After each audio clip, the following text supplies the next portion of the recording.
também vou chamar o professor Tiago, que vai falar, que vai discorrer sobre o procedimento arbitral. Então, professor, vamos receber o professor Tiago.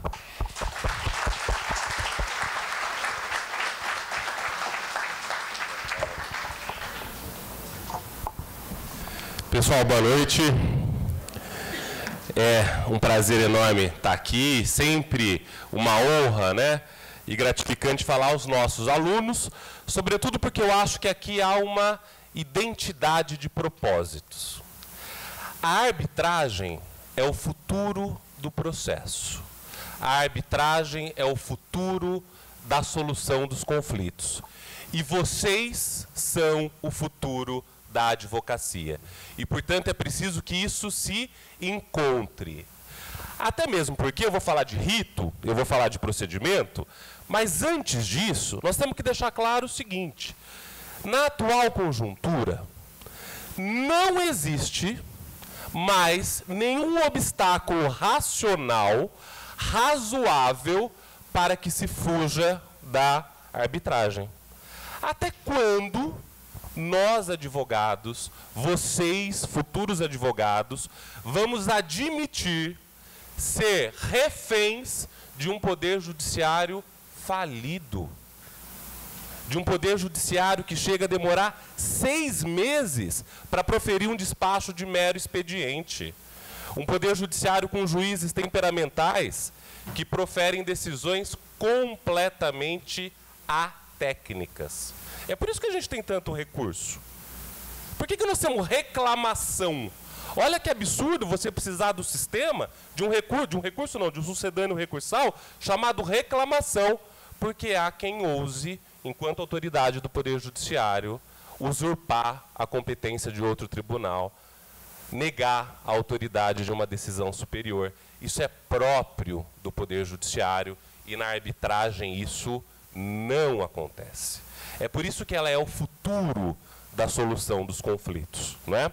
E veja que interessante.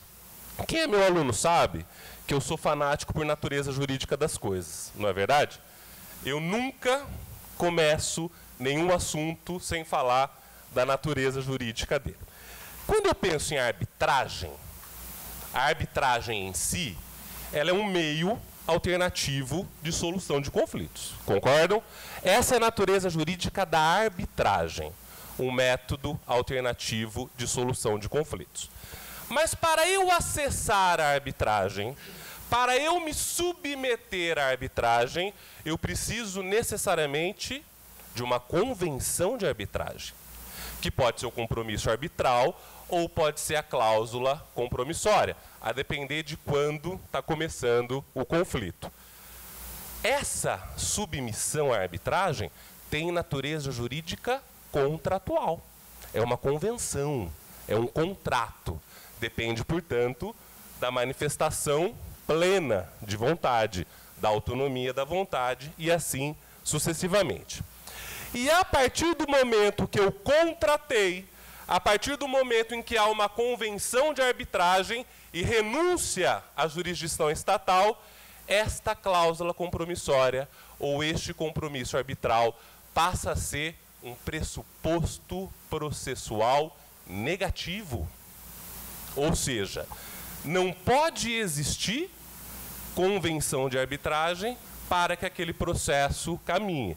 Se alguém que aceitou livremente a instituição da arbitragem, que aceitou livremente a convenção de arbitragem, propor uma demanda no processo, uma demanda no Poder Judiciário, e a outra parte alegar a convenção de arbitragem, o juiz está obrigado a extinguir aquele processo sem resolução de mérito, o que evidencia, portanto, que a convenção de arbitragem, quando instituída, é um pressuposto processual negativo. Mas falemos, então, do rito do procedimento arbitral, não é? Se tem, portanto, uma cláusula compromissória ou um compromisso arbitral, como é que funciona essa arbitragem? Como é que ela acontece no dia a dia? O que ela tem de parecido com um processo civil comum e o que é que ela tem de diferente? Então, vamos lá. Primeiro, para eu pensar em arbitragem, como o Dr. Ronaldo bem disse, nós temos que ter um contrato anterior. sem ele, não é? Um contrato não, nós temos que ter uma combinação, digamos assim, que tanto pode ser firmada num contrato, que é a cláusula compromissória, e que isso, pessoal, todas as grandes empresas fazem, certo? Os contratos interempresariais, quem tem aula de direito empresarial comigo sabe disso, os contratos interempresariais são o berço da arbitragem.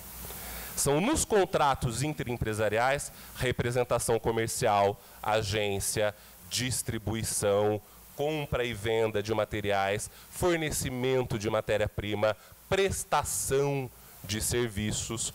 É no âmbito desses contratos entre empresas em que, no mais das vezes, se institui a cláusula compromissória. Até porque são contratos milionários, são contratos que envolvem muito dinheiro, são contratos que envolvem muito patrimônio. E os empresários, e necessariamente os seus advogados, porque somos nós, advogados, que temos que difundir a arbitragem como método alternativo de solução de conflito, sempre que fazem um contrato, que estipulam um contrato, colocam a cláusula compromissória. Você não consegue fazer um contrato entre empresas com a Nestlé, por exemplo, sem cláusula compromissória. Você não faz um contrato com a Unilever sem cláusula compromissória. Você não faz um contrato com a Volkswagen do Brasil sem cláusula compromissória. É do padrão, né? São contratos negociados, são contratos entre iguais, né? E agora, com a lei da liberdade econômica, antiga MP da liberdade econômica, né?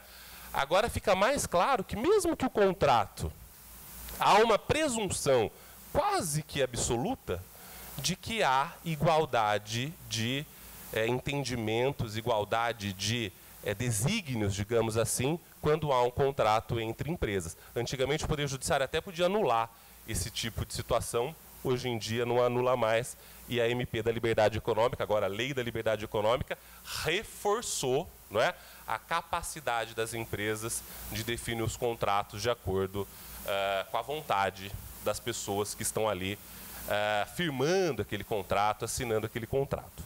Então, vejam, essas grandes empresas, mas não precisa ser necessariamente só as empresas, podem estipular cláusula compromissória. Essa é a maneira mais efetiva, digamos assim, de se instituir a arbitragem. Mas, como o Ronaldo disse, eu só queria afirmar esse ponto, é possível também o chamado compromisso arbitral.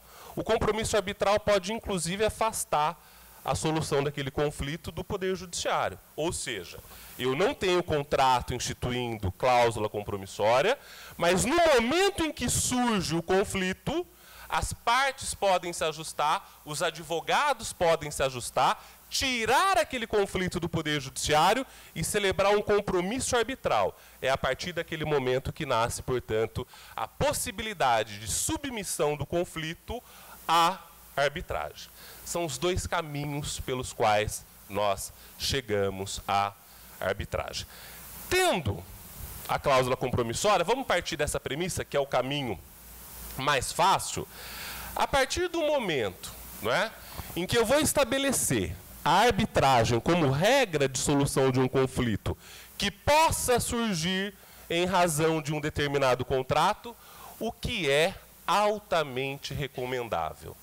Que nessa cláusula compromissória já haja a indicação de qual é a Câmara de Arbitragem que será responsável por aquela arbitragem.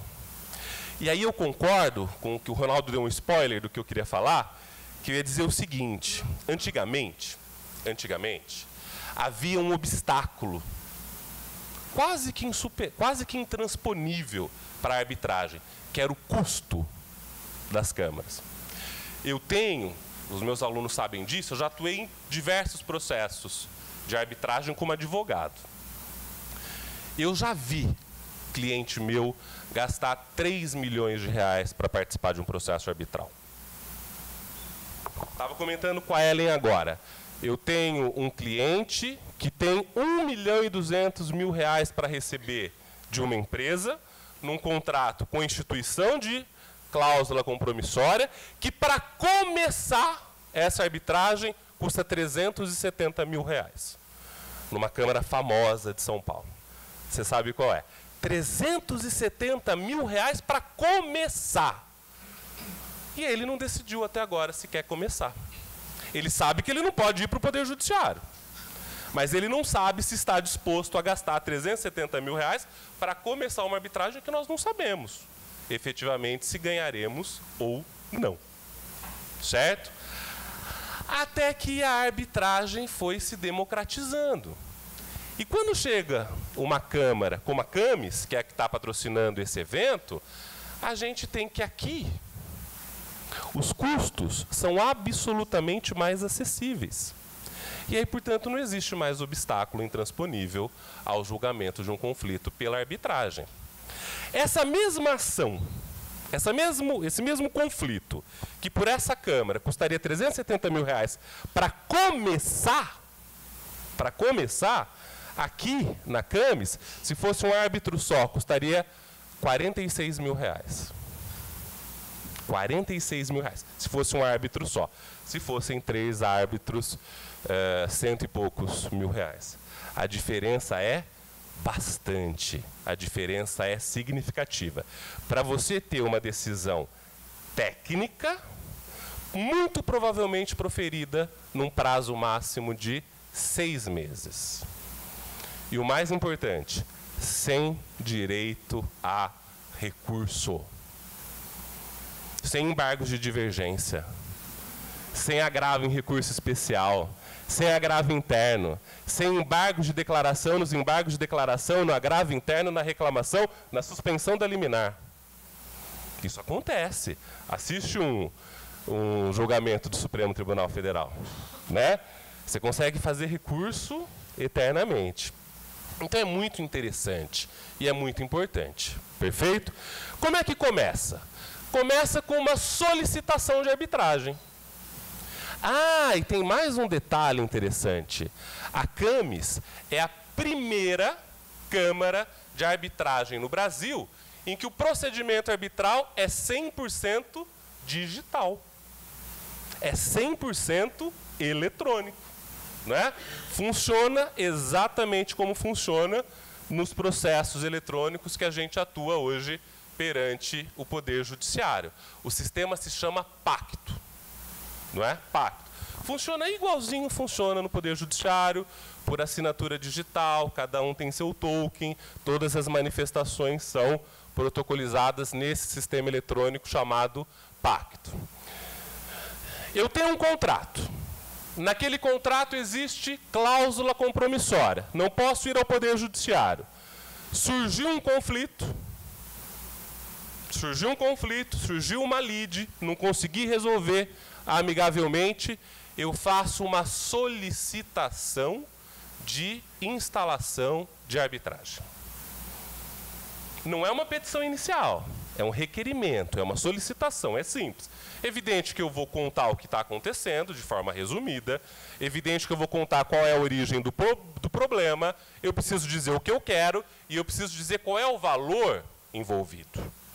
Certo? É um requerimento, é uma solicitação de instituição da arbitragem. A Camis, ou qualquer outra, eu vou falar do regulamento da Camis, que é quem está patrocinando o nosso evento. Isso é importante deixar claro. Cada Câmara de Arbitragem tem o seu próprio regulamento, não é? O regulamento é o código de ritos, não é? É como as coisas vão funcionar, e se na cláusula compromissória eu indicar uma determinada Câmara de Arbitragem, é aquele regulamento ao qual eu vou me submeter. Então vamos falar do procedimento com base no regulamento da Camis, que tem unidade aqui em Bauru, né? Tem no Brasil inteiro, mas também tem especialmente aqui em Bauru, onde todos estamos. Veja lá, faz-se essa solicitação de instalação da arbitragem, a Camis processa e manda uma correspondência para outra parte, certo? A outra parte vai se manifestar. Via de regra, ela vai aceitar a instauração da arbitragem. Por quê? Porque existe um conflito, aquele conflito precisa ser resolvido e ela sabe que ela não consegue ir ao Poder Judiciário. E mais, especificamente no regulamento da CAMES, existe a possibilidade de, se a parte contrária não aceitar ou não responder o requerimento de instalação da arbitragem, o processo segue seu ritmo normal, atendido o regulamento ordinário. Como acontece no processo civil comum, ela vai poder adentrar a qualquer momento e praticar os atos posteriores, mas o processo segue normalmente até que haja uma sentença arbitral. Perfeito? Aceita a arbitragem? Indica-se também os árbitros. É interessante isso, indica-se os árbitros. O Ronaldo falou uma coisa muito interessante, porque embora haja uma indicação do árbitro pela parte que será julgada por ele, não existe nada, né, relacionado à imparcialidade. A parcialidade, perdão. O árbitro é sempre independente e sempre imparcial. Tanto é que ele precisa manifestar por escrito se ele aceita ou não aceita aquela arbitragem. E se houver qualquer indício de possibilidade de suspeição daquele árbitro, ou porque já atuou como advogado para qualquer das partes, ou porque tem algum interesse específico, ele será necessariamente rejeitado. O próprio Conselho de Administração da Câmara de Arbitragem toma providências para que um árbitro suspeito não tome assento numa arbitragem, até porque isso seria, o Paulo vai falar disso daqui a pouquinho, uma causa de anulação de uma sentença arbitral. Então, o árbitro é sempre independente. As arbitragens, elas podem acontecer de duas formas. Ou você tem um único árbitro, nas arbitragens sumárias é sempre assim, valores até 200 mil, você sempre só vai ter um árbitro. Ou você pode ter 3 árbitros, que é o mais recomendado, que é o mais adequado. 3 cabeças pensando, discutindo, dialogando, refletindo o conflito, elas vão necessariamente chegar a uma solução mais adequada, a uma solução mais apropriada. A grande maioria das cláusulas compromissórias, elas prevêem instituição de arbitragens que sejam julgadas por o que nós chamamos de um tribunal arbitral, que, portanto, é formado por 3 árbitros. Perfeito? Requereu, aceitou, definiu quem é o tribunal arbitral, o requerente indica um, o requerido indica outro, os dois em conjunto indicam mais um, que será o presidente do tribunal arbitral. Aí é chamado para uma audiência. Que pode, inclusive, ser feita por Skype, por videoconferência e tudo mais. Nessa audiência, as partes assinarão o termo arbitral. O que é o termo arbitral? É o documento oficial que estabelece o calendário processual daquela arbitragem. Muito parecido com aquilo que nós temos hoje, graças ao Código de 2015, do que nós chamamos de negócio jurídico processual, lá no 190, 191 do CPC. Então, se estabelece quando é que os atos serão praticados e se estabelece, inclusive, o prazo para que os árbitros profiram a sentença arbitral, que há uma recomendação no regulamento para que não passe de 6 meses. O ideal é que haja uma sentença arbitral no prazo máximo de 6 meses. Tem mais um detalhe, mas isso precisa estar previsto, tem que ser de acordo de todas as partes. A arbitragem, ela pode ser uma arbitragem de direito, que, portanto, o conflito precisa ser resolvido com base na legislação vigente, mas também pode ser uma arbitragem por equidade.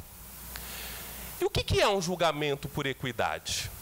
Um julgamento por equidade é aquele que não fica circunscrito à norma positiva, ele não fica circunscrito à lei, e aí, portanto, os árbitros podem julgar de acordo com questões sociais, econômicas, técnicas, políticas.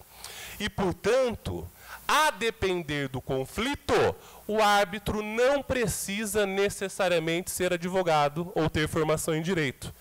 É possível que você tenha uma arbitragem em que um árbitro seja um engenheiro, em que o árbitro seja um economista, em que um árbitro seja um contador. A depender do tipo de contrato, é até recomendável que eventualmente seja assim. porque você traz conhecimentos técnicos, foge um pouquinho do juridiquês, e há uma decisão que encampa todos esses conhecimentos. Portanto, uma decisão que tende a ser mais adequada para cada tipo de conflito, necessariamente. No processo não pode ter decisão por equidade. É nulo de pleno direito se houver isso. Mas na arbitragem há essa possibilidade de arbitragem de direito, de arbitragem por equidade.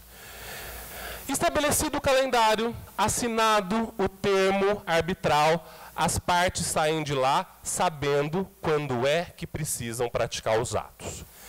E aqui o contraditório é feito de uma maneira diferente.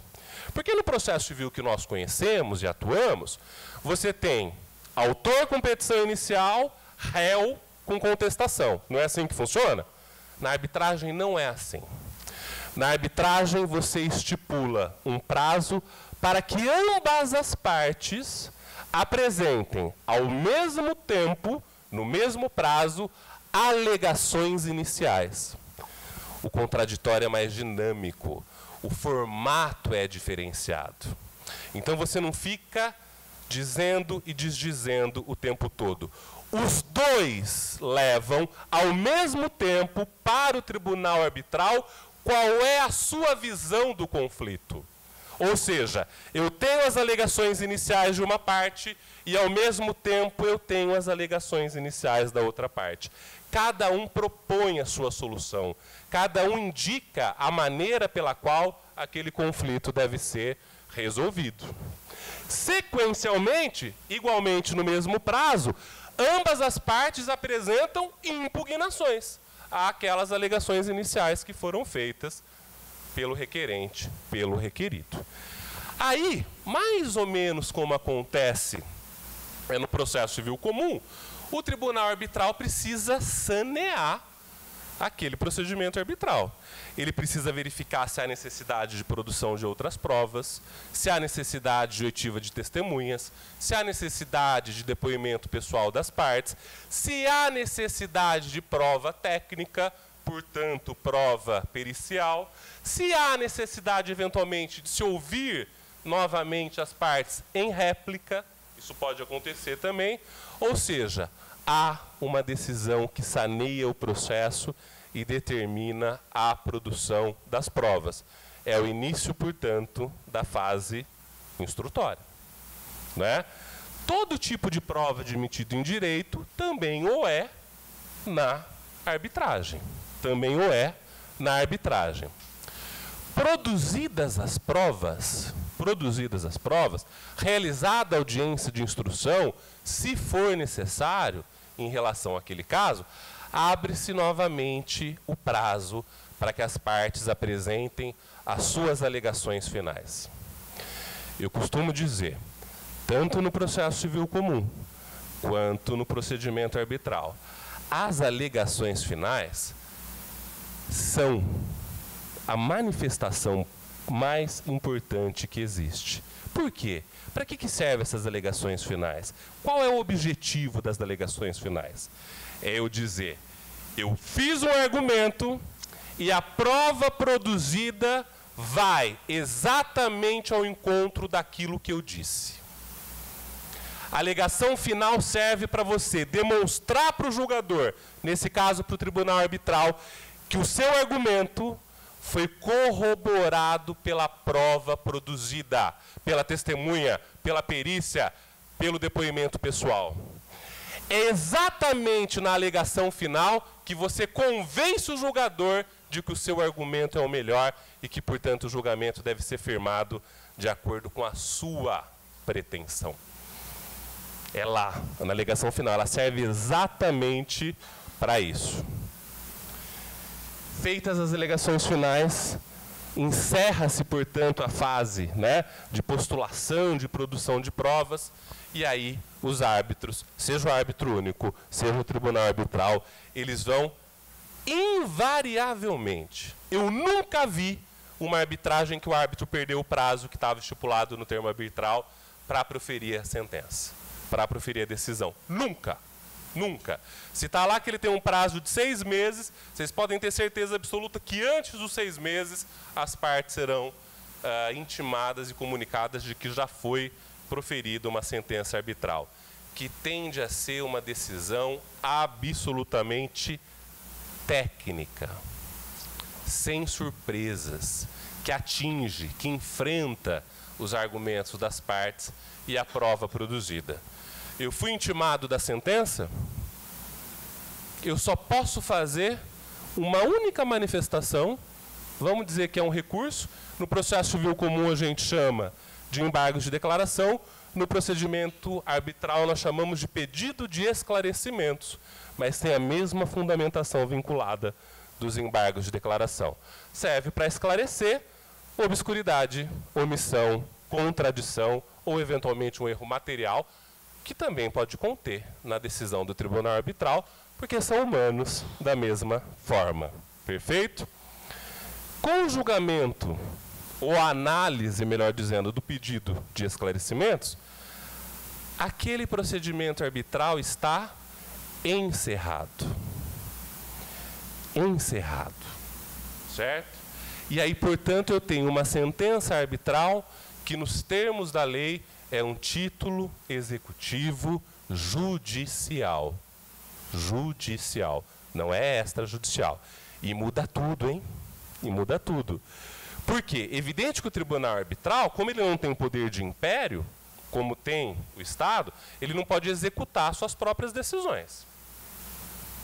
Ele pode até dar uma liminar, ele pode até dar uma tutela de urgência, expede uma carta arbitral, a carta arbitral chega no Poder Judiciário e o Poder Judiciário é obrigado a cumprir, através da sua força, aquilo que foi decidido pelo tribunal arbitral. A partir do momento que se tem, portanto, aquela sentença arbitral, o que eu inicio lá no Poder Judiciário é um cumprimento de sentença nos termos do artigo 523 do Código de Processo Civil. Ou seja, se houver uma condenação em dinheiro, a parte que perdeu será intimada para fazer o pagamento no prazo de 15 dias, sob pena de acréscimo de 10% de honorários advocatícios e 10% de multa pelo inadimplemento. Ou seja, só vai piorando. Só vai piorando, não é? E lá na arbitragem, o árbitro, o tribunal arbitral, também está autorizado pela Lei Geral de Arbitragem, pelo regulamento das câmaras especializadas, a condenar o sucumbente ao pagamento de todas as custas da arbitragem e também de honorários advocatícios, que serão igualmente executados nesse cumprimento de sentença, né? Os princípios são muito parecidos. Eu destacaria o princípio da confidencialidade. Ninguém tem acesso a isso, ninguém fica sabendo do que está acontecendo, né? Só tem acesso à arbitragem as partes, os advogados e o corpo administrativo da Câmara que toma conta daquela arbitragem. É rápido, é seguro e é técnico. E é por isso que eu costumo dizer que é e precisa necessariamente ser o futuro da solução de conflitos aqui no nosso país. Muito obrigado pela atenção.